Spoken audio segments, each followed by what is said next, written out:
Hello and welcome to the Your Parenting Mojo podcast. And today I am here with special guest Rachel, who I haven't seen in a very long time. It's really good to see you, Rachel. You were in the learning membership from its inception, I think. And then I do remember, actually, I think I confessed this to you at the time, feeling what's the most precise way of describing it? Sort of bad, but disappointed, I guess, maybe in myself when you said that you were leaving. And then I kind of realized Rachel's graduating. Rachel's got what she needs out of working with me, and she is graduating out into the world. And so it's really lovely to reconnect with you again after some years. So welcome. And can you just share, for those who are listening and who don't know you, just a little bit about you and your family, where you are in the world, what kind of things are important to you? Yeah, my name is Rachel Disney. I live in Juneau, Alaska, and I am a single mother of one daughter. She's 10 years old. And yeah, I had listened to Jen from almost the beginning of her podcast. I think I came in the middle of the first season or second season and really got hooked, and then joined the parenting membership. I didn't know you were disappointed when I left. I remember you telling me that you were glad I was graduated, but I didn't realize it was a disappointment. Well, I think it was disappointing for me because you were so active, and it was so much fun to support you on your journey. And so yeah, that was the disappointment for me. But Right. then when I saw it from your perspective, I was like, this is a good thing. It was a good thing, and it wasn't that I no longer needed the information that you were giving.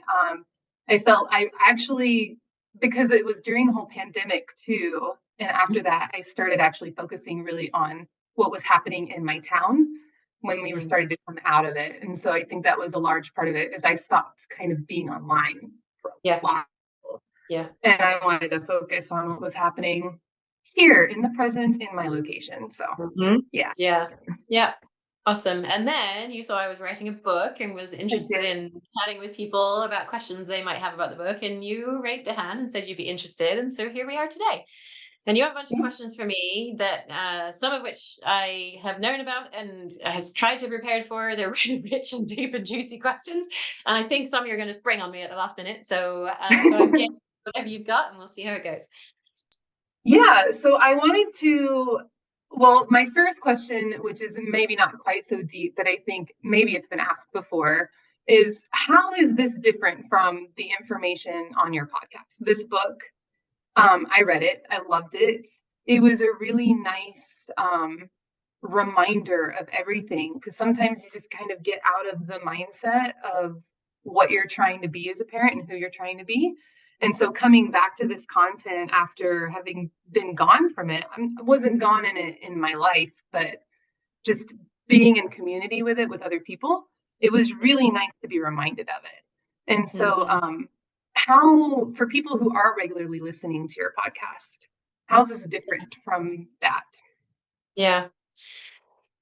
I mean, even though I talk for an hour every 2 weeks, it's still really difficult, I think, to sort of convey the overall vision in a podcast episode.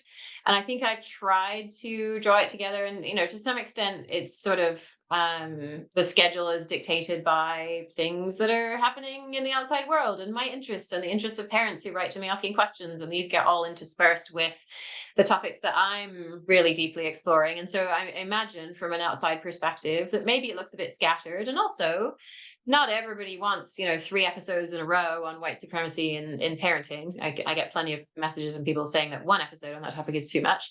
And so I don't want to sort of spend a lot of time digging into these issues on the show. But I think what the book does is it gives me an opportunity to really sort of connect the broad social issues that I've done episodes on, right? I've done episodes on white supremacy and patriarchy and various aspects of capitalism, consumerism, that kind of thing.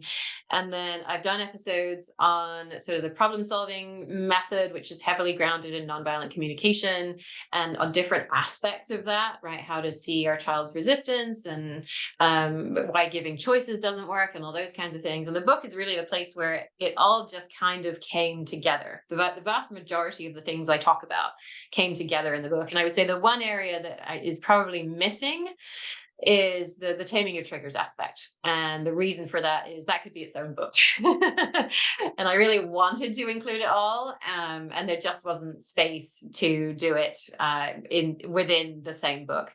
And so we sort of made the conscious decision to acknowledge that feeling triggered is there, and that may impact your ability to use these ideas, and just sort of, sidebarred it and said, yes, it is there, it's an issue, and for this book we're going to focus most closely on your child's experience. So so I've had a lot of parents reach out and say, oh, now I finally get it. Oh, Now I good. finally see how it all fits together, right? How these social forces show up in my life, in my family of origin, that I didn't see before. And now I can see, okay, this other path is a set of tools that I can not just say, okay, I know I don't want to parent like that, like I was raised, but I don't really know what else to do. This is like actually what to do, how to parent in alignment with your values. So I would say that's the biggest difference. I do like how it is all encompassing. And I appreciate that you mentioned the Taming Your Triggers. Does that mean that there might be another book coming around that topic? Yeah, I Maybe mean, the potentially. best book that I know of on that topic is How to Stop Losing Your Shit with Your Kids by Carla Naumburg, and I was so impressed with it. I have to say, when I read it, I mean, it's basically what I teach in Taming Your Triggers in book form, and there are some parents who can read a book and can enact the ideas in the book. And so I think that How to Stop Losing Your Shit with Your Kids is a great place to start. But I also work with many parents who are like, I've read all the books and I still explode at my kids and I can't figure out what's going on. And that sometimes it's the processing of that information in community with others that is the thing that allows you to see, oh yeah, it wasn't until you said it that I realized I have that trigger too. Or that, yes, this shows up in my family and I had absolutely no idea that it was there. I just couldn't see it before you said it. And so there's something about doing that really deep inner work with other people, in a way which feels safe, because you're never going to run into them in the grocery store because they're from all over the world, that allows people to make process on understanding and sort of changing the way that they show up when they are feeling triggered in their relationship with their kids. That seems to be a bit different from reading the book. But yeah, I would say that book is a great place to start. Yeah, parenting isn't in a vacuum, which I really love because this definitely does break down how we parent in society and how society shapes our parenting. It's called Yes. parenting beyond power. And so the whole hierarchy of power in our society, we grew up with it. It's like the air that we breathe. Sometimes we don't even know that what we're doing, what we believe, until we Yeah. talk it out and have those conversations. So since it's all about power and that hierarchy, is power inherently a bad thing? Like, is it bad that parents have the power? Is power inherently a bad thing? I knew you were gonna get into stuff that I I have to struggle think about. with this question too, because I mean, when they're younger, they we need to hold their hands to cross the street sometimes. We need Right. to make an executive decision, but Right. at the same time, we can never know what's going on inside that little mind. Yeah. Sometimes my daughter tells me things now that she remembers from when she was 4, and I'm like, light bulb moment. If I had known that then, I would have Mhm. approached it completely differently. Yeah, yeah. And so maybe that is sort of the answer to the question, is that we have been in the world longer, right? We have fully developed prefrontal cortexes by and large. We have the ability to understand information that our children don't necessarily fully understand. We know the risk of running out into the street better than a 2-year-old does. And we do, I think, have a responsibility to keep our children safe. That said, our children are the experts on their experience. And very often we use our power to override what they know about their experience. And I think that there are times when our child's safety is genuinely in danger, and it's sort of a justified use of power, right? I kind of think of it as a benevolent use of power. Yes, I can see that I'm using my power over you, and also I can see that you don't fully appreciate that that car is coming towards us at 40 miles an hour, and if you step out now, something bad is going to happen. So that I would say consider sort of a benevolent use of power. But I think it's really easy to fall into a pattern of, well, toothbrushing, also a benevolent use of power, right? My child eating their vegetables, also a benevolent use of power, because if you don't brush your teeth, they might fall out. If you don't eat your vegetables, you might not be healthy. And it's very easy for us to go down that road of one thing after another. Yeah, it's really about protecting them. It's really about their safety, when most of the time it's not. Most of the time it's about our fear. It's about our, I always think of control as sort of a fake need. It's not really a need. It's something that masks a fear that's underneath, a fear of something bad that's going to happen. That we want the best for our children. We want to keep them safe. And sometimes it seems as though using our power is the best path to making that happen. But it also gets us into these power struggles with our children and sets up a dynamic where it's hard to see things from their point of view, right? I've been doing a lot of workshops with parents over the last few weeks at preschools, and I did one recently, and we kind of helped the parent to actually take on the perspective of the child, and just seeing her understand for the first time, my child has feelings, my child has needs too. And I hadn't even thought to consider it. I'd only ever seen it from my perspective before. It's such a powerful shift. And when we can, right, when we're able to do what you did with this information, right, could we now say, okay, now that I can see that there is a way to understand what my child's needs are, instead of waiting the 6 years that you've waited to have this understanding, can I say, okay, yes, that happened. There's nothing I can do about it. I can treat myself with the compassion that I would like my child to treat herself. I'm not going to beat myself up for doing that thing, but I am going to take what I learned about that and apply it to our relationship now. And when I see that resistance from her that I saw in that 4-year-old child who wasn't able to articulate it in a way that I could hear, can I now be willing to hear what really is her need underneath that resistance and move forward in a power with relationship rather than a power over relationship?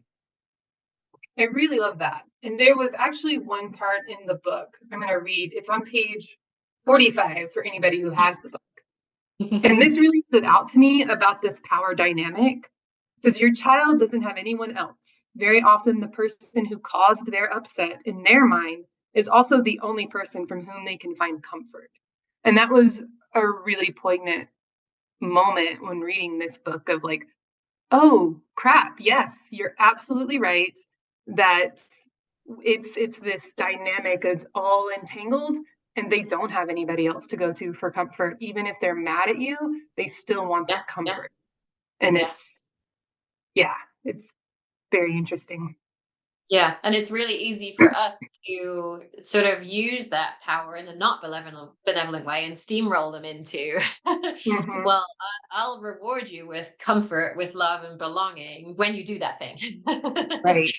Only if you do that thing. And if you don't do that thing, then I'm not going to, love you in the way that you want to be loved. And yeah, that's how we get into using our power over.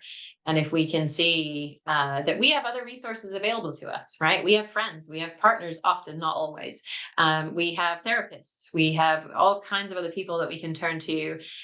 We have, we can go out for a run, we can move in a way that feels good to our bodies, we can dance, right? We can see all these other resources that we have to support ourselves, and our children very often can't see that. And the thing that they need more than anything is to almost hit a tennis ball over to us, and they're saying, am I okay, am I lovable? And what they need is to get that tennis ball back, saying, yes, I see you, you are okay, you are lovable as you are. And that's what they really need from us, and that's what we needed from our parents, and very often didn't get when we were children, which is another reason why this feels really struggling. I like so I want to ask you, this is going to get a little bit personal, but what do you go through these? I've listened to all the podcast episodes. I agree with all of these relationship first, not not giving rewards, not punishments, things like that. But sometimes we still struggle with them, even if logically we know that it's right. So, what is your thing that you struggle with, even though you know logically it's the right thing to do, but you just have a Mm. difficult time with it? Yeah. Um, Do you I still would have say, that? yeah, yeah. There are a couple of things that sort of head in that direction, right? One is screen time. And I really wish that Carys could moderate her in screen time. And we have tried to do unlimited screen time experiments to see, and we're going to make it reasonably extended period, right? A couple of weeks. And if we get to the end of the couple of weeks and we can see that you are doing some time on screens and you're really enjoying it, and you're doing some time off screens and you're really enjoying it, then I don't want to be the person who moderates your screen time anymore and who manages how much you get. And each time we've tried it, we get to the end of the 2 weeks, and she's still, still on screens as much as she possibly can be. And it's so clear that at this point she isn't capable of being able to regulate that for herself. And so that sort of puts me in a position of, well, if she can't do this for herself, if there are industries that have spent billions of dollars making Minecraft more appetizing to children, like one that they want to keep playing, it is my job to step in, even though I would prefer it if I didn't have to. And so that I think is one piece, and linked to that is related to food, right? Which I've talked about my struggles with that in the past on the show. I think we could try an unlimited sugar experiment. My hypothesis would be that it would go, just the same as the unlimited screen time would be, and maybe we'd be in the same place. I really do wish that I was less cognizant of that. And I think the path that I found to be sort of most middle ground-ish is to try not to demonize any food, and to support her in eating a serving of a food that she enjoys, like every day. So if she's already had chips today, I'm going to ask her to eat something else. If she's already had an apple today, I'm going to ask her to eat something else. And so I'm not attaching this moral value to food. And whatever it is that she's already had, I'm going to suggest that she has something else.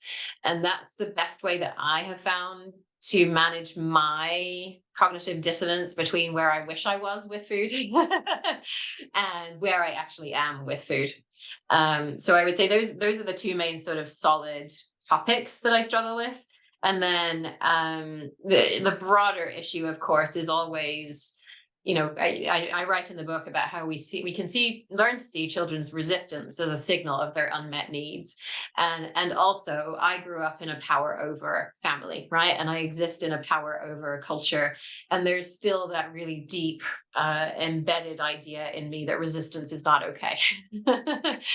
And so I think that that's a tension that a lot of parents who follow respectful parenting hold, which is, I really believe in this way of interacting with children. I want to treat my child with respect, and I want them to have a whole full experience and to be seen and known and understood for who they really are.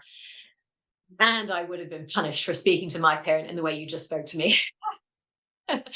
And so I'm constantly, when there is that resistance, constantly having to remind myself that that resistance is a good thing. It's a key, it's an indicator that I can use to understand her need, rather than it's something that I need to automatically push back against with the power that I hold as a bigger, older person.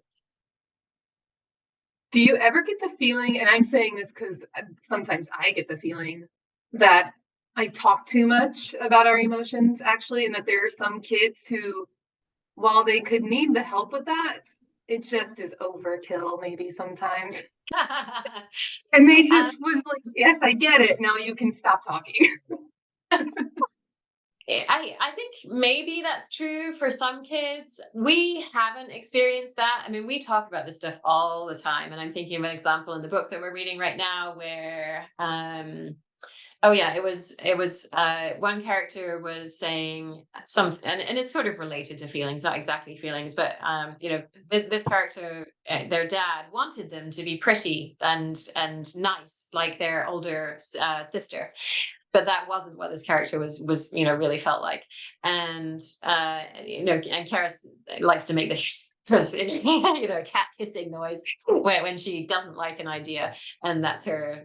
Of course, she responded immediately with that, and so so again, I sort of look for resistance, and if I was seeing that resistance from her to like just tell the flipping story, right, I wouldn't potentially go into it as much as I do, and there are some kids who don't want to hear it as much, and I think the balance is sort of respecting their desire to just hear the story, to just have the conversation, with an acknowledgement that we do have feelings and that it can be really helpful to us to understand more about them than maybe you and I understood when we were growing up. It's all about looking for that resistance. Yes. Yeah. Yeah. I mean, and in ourselves as well, right? We used to resist our parents Mhm. by saying no, by having a tantrum slash meltdown, whatever way we choose, by hanging out with the wrong crowd in high school because they actually saw us for who we really were, unlike our parents. Whatever our way of resistance was, we tried to resist as well, and we were told that that's not okay, and you do not fully belong in this family until you stop doing that. And so we can now use our resistance, right? Our feelings of the trifecta, I think, for us are our frustration and anger and resentment. If we're noticing resistance in those forms in us, we know that we have unmet needs too. And so we can use that, just as we're looking at our child's resistance, their meltdowns, their saying no, their stalling, their resistance, whatever form it takes, we can use our own resistance, to the situations to know, oh yeah, this isn't meeting my needs either. I've noticed a trend of, so you start, it's not that you're not research based, you are very much research based, and you still claim that as a very core of your podcast and your Yeah. information. But you started out heavily relying on a lot of the research. And as you went through your podcast, you started breaking down that research and how it was actually done and finding the biases and finding the discrepancies. And how do you reconcile being research based with the research that's coming out of it, which we can agree with, but there's biases behind it? Right. How do you bring those two together? Yeah, that's been a real learning journey for me, for sure, over the last few years. And I definitely came into this with a perspective of science is going to tell me how to raise my child because obviously I have no idea how to do it myself and I can't look to my parents for an example on this.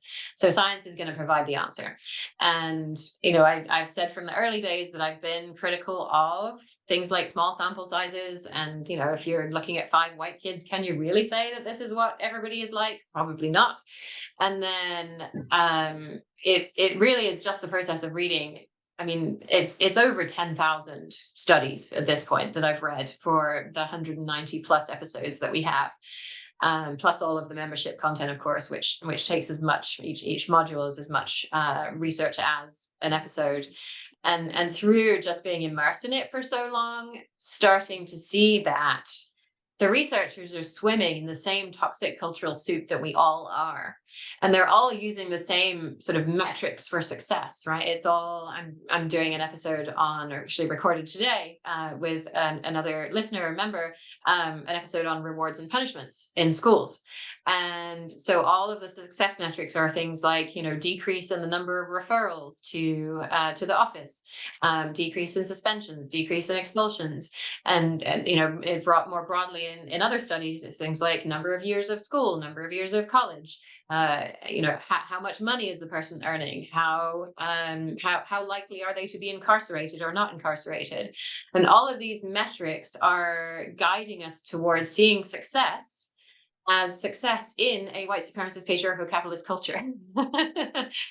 And so, not being incarcerated is, I mean, if the alternative to not being incarcerated is being incarcerated because you're almost like the canary in the coal mine saying, this system sucks. This system doesn't work for anybody, right? There's a beautiful book called Troublemakers by Dr. Carla Shalaby. And she talks about how the problematic kids in school are like that canary in the coal mine, who we're sending them down first and we're saying, is the air safe to breathe? And they're like, no, it isn't. And we're like, well, we're sending everybody down anyway. So suck it up. And if you can't suck it up, then we're going to kick you out, right? You don't belong in school anymore. And so you can't get a job. And so you're probably going to end up in jail because you don't have another way of making money. So I think when we can see that the research is guiding us towards seeing success as success in our white supremacist patriarchal culture, and if we think about that culture and we think, you know what, that culture really hurt me. Do I want my child to be successful in that culture, or do I want us to work toward changing a culture so that it actually sees every person's intrinsic value and nurtures every person, rather than saying you can only be quote unquote successful if you fit within this box? And so the research, I'm always going to look at it. I'm always going to try and understand it. I still think it's important to know what it says. Always in the back of my mind, there's that idea of, and it measures success in this very precise way that isn't very well aligned with what I believe.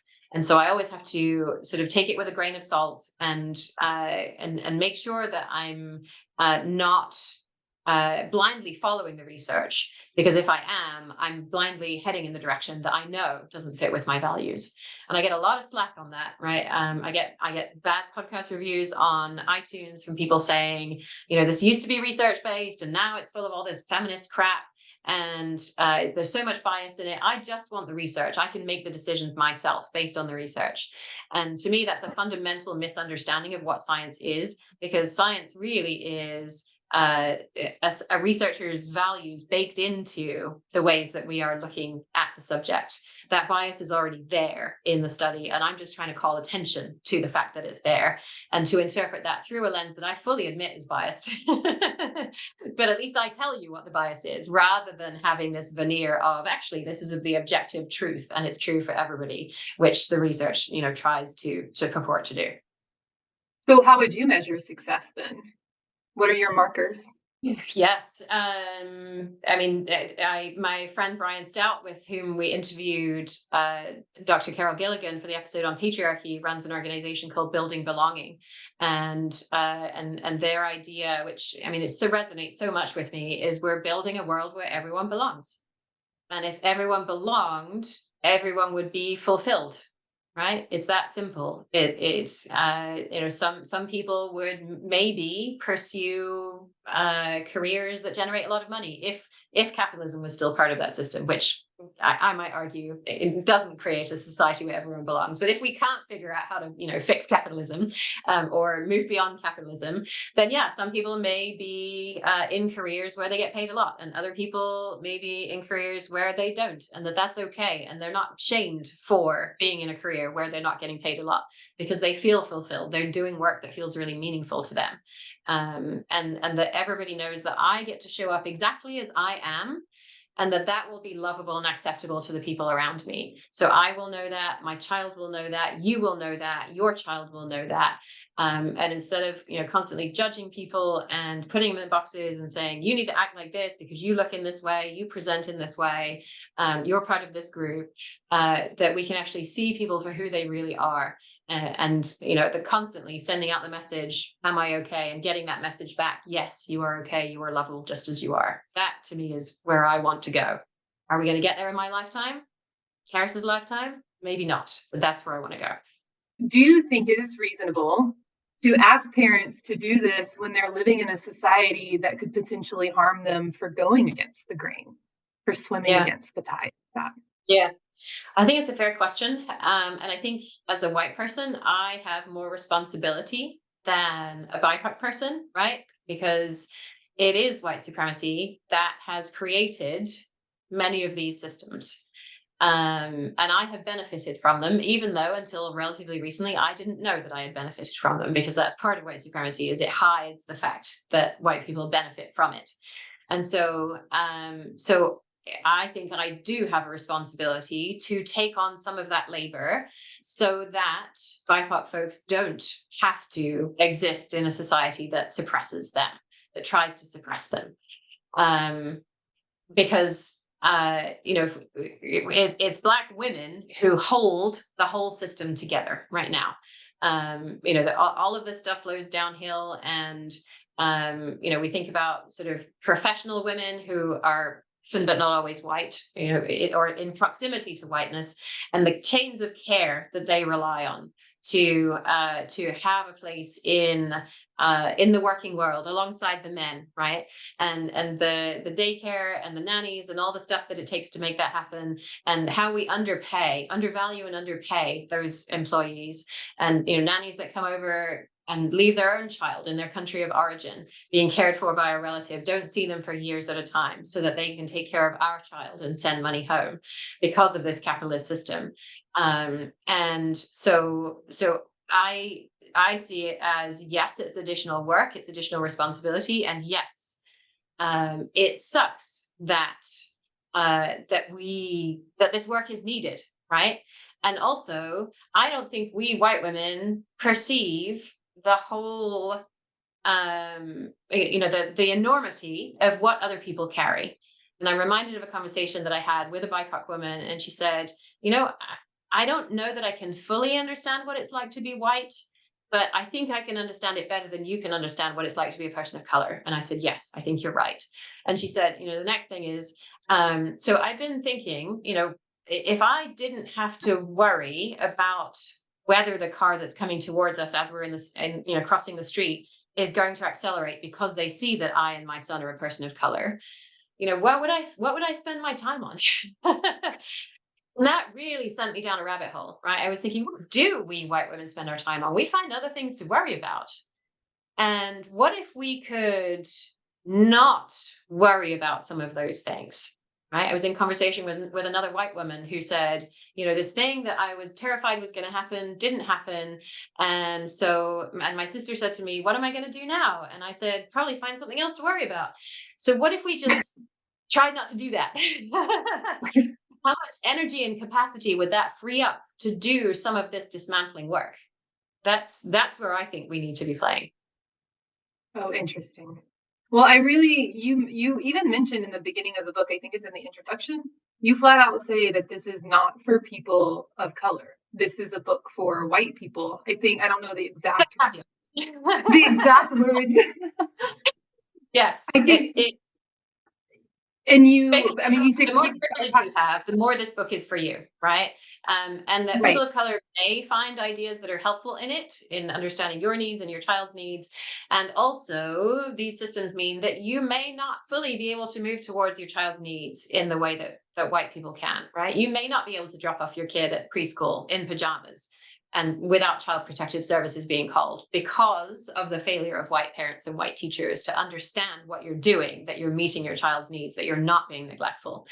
And so the more privilege you have, the more the ideas in the book are relevant to you. But also, some of the early readers who identify as BIPOC say, this is relevant to all of us. We all need these skills. We all find them helpful. Okay, so going in a little bit of a different direction of who this is relevant for. I have an only child, you have an only child. I notice that a lot of people who have written the blurbs in the front of the book, they have 1 and 2 children.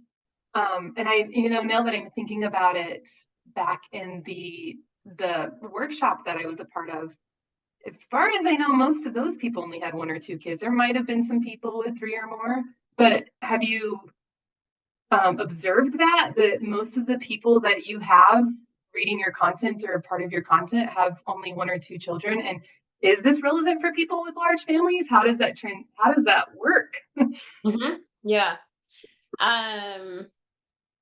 So I have noticed that there's an overrepresentation of people with 1 child, and I'm not sure as to the reason why. I do wonder if it's partly a sort of tied to political ideas, that in general, folks who lean liberal tend to have smaller families. Folks who lean more right-wing Republican tend to have larger families. Obviously, that's a massive generalization, and there are people in both camps who have different kinds of families. But my hypothesis is that sort of generalization / stereotype is somewhat accurate. Yeah, I mean, to some extent, those examples were selected because I wanted to demonstrate sort of a gender balance and a racial balance and a location balance, and it was hard to do all of those things and also balance the number of children in the families. So I did have more from folks who had more children that didn't make it in because of the examples that were selected. I do think that this is relevant to people who have more children, and frankly, I think it makes parenting more children easier. I'm thinking back to the conversation that I had on the podcast with Adriana and Tim a while ago, and where Adriana couldn't go to the bathroom without her kids tearing each other's hair out, and it was through learning and applying this method of problem solving, which I talk about in Parenting Beyond Power. It's sort of the crux of the book. In applying this with her 5-year-old, just a few weeks afterwards, the 5-year-old is coloring, and the 3-year-old comes running in and starts coloring on the paper. And the 5-year-old says, "Oh, are you feeling sad because we haven't had playtime yet? Do you want to go play for 5 minutes? And then we'll come back and we'll color next to each other?" And the 3-year-old's like, "Sure." And so when our children can do this with each other, then we're not the referee waving the flag in the middle all the time saying, you had this first and stop doing that, and why can't you sort this out for yourselves, when we haven't given them any skills to do that. And being the person who's constantly telling them how to interact with each other, but instead when we can help them to understand each other's needs, they can apply that in every interaction that they have and find strategies that meet both of our needs. And so I think it's 100% relevant to families who have more children. You can start by doing it with the oldest, right? Is probably going to stick a little bit fastest. And then start cascading down and working with the younger children. And then they start to see and meet each other's needs. And then parenting gets so much easier. Well, thank you. It was funny because I was looking through the book and I had only just recently realized that. And so it did make me wonder how this dynamic plays out when you have a large family. So all of this being said, what do you hope that the readers will take away from this book, all in all? I think, I guess, two main ideas that are in the book and that I hope people will take out is that, even if we had a happy childhood, we didn't have a traumatic childhood, if we think we turned out okay, we were still impacted by these big social forces. And I hope that parents can see that, and not, what I'm not trying to do is to say, our parents, you sucked, but to say, I can also see that you were parenting with a whole bunch of unresolved trauma, and that you were doing the best that you could, and that you did this because you really wanted the best for me. I know you didn't do it because you wanted to hurt me. You did it because you wanted the best for me. You tried to shape how I would turn out because you wanted me to be successful in this world. And so I hope that parents can read the book and understand this, and have some compassion for themselves in terms of, how they've probably been in a power over dynamic before, right, with their child. Like, even and unless we make a conscious decision to say, I don't want that and I'm going to do this instead, because we learned the power over dynamic from our parents, that's the thing we're going to fall back into if we don't know anything else. So I hope that we can have a sense of compassion for ourselves and where we've been, and also for our parents and for what they experienced, and that they were doing the best they could. So that's sort of the one big piece of it, is understanding that and acknowledging the impact it's had on us and having compassion for ourselves and our parents. And then the other piece of it is, if we agree that we don't want that world is hurting us, has hurt us, will continue to hurt our children, then we're not going to create a world where everyone belongs if we keep doing the same things that our parents did with us. It can't happen. It's not going to happen. We have to do something differently. And I don't claim to know all the answers, right? I don't think this is going to get us all the way there. We have a lot of, political systems. Capitalism is not going to be impacted directly by this. But I 159% believe that if we raise children who understand their needs, can articulate for those needs, can advocate for those needs, and also understand that we have needs, and that most of the time we can be in relationships where where everybody's need is met, then they will take that into the world and do that in relationships with other people. And that to me is where we start to heal these other systems, because all of these other systems are based on the idea that my needs are more important than yours, that I matter more than you do, because I have more money than you do, because I'm whiter than you are, because I'm a man, right? If I'm a man, or if I'm a woman, I'm getting my authority from the patriarchal system, and I'm using that authority over people who are smaller than I am, right? My kids. Um, and that if we truly see and respect other people's needs as important as our own, then we will start to heal those systems. We will start to say, you know what, that doesn't fit with my values. So how can we create a system that actually does fit with our values? And I don't know how we're going to get there yet, but I really believe that we're going to raise children who have the skills to be able to figure that out if we use these methods. So that's what I hope people take out of it. But you have read the book, and now I want to know what you're taking out of it. Well, I was just going to say, I really think that I did take that from it. One of my Yeah, questions was to be, do you really see us healing society, all of society's issues with this book? Because I think that's what you're trying to say. A little bit is not that I it's know. going to snap your finger. We're not going to snap our fingers and make everything perfect, but that we can't build a better society if the individuals in that society are still working within these broken pieces. Yes. And so I Yes. definitely did get that from the book. So, Okay. yes. Thank you for talking to me today and letting me ask you questions. And I loved the book, and it's going to stay on my shelf, and I'm going to gift it out to people and people who I think are ready for it. Because I know that they're going to love the book too, and they're going to get a lot from it. So Awesome. Thanks so much for thinking about it so deeply, for reading it so closely, and for doing all the background research. And I know you've listened to a bunch of episodes over the years, and it's really good to see you again, and to reconnect with you and to know that you're doing well out in the world. So thanks for being here. Thanks for raising your hand for this. I really, really appreciate it. absolutely. Thanks, Jen.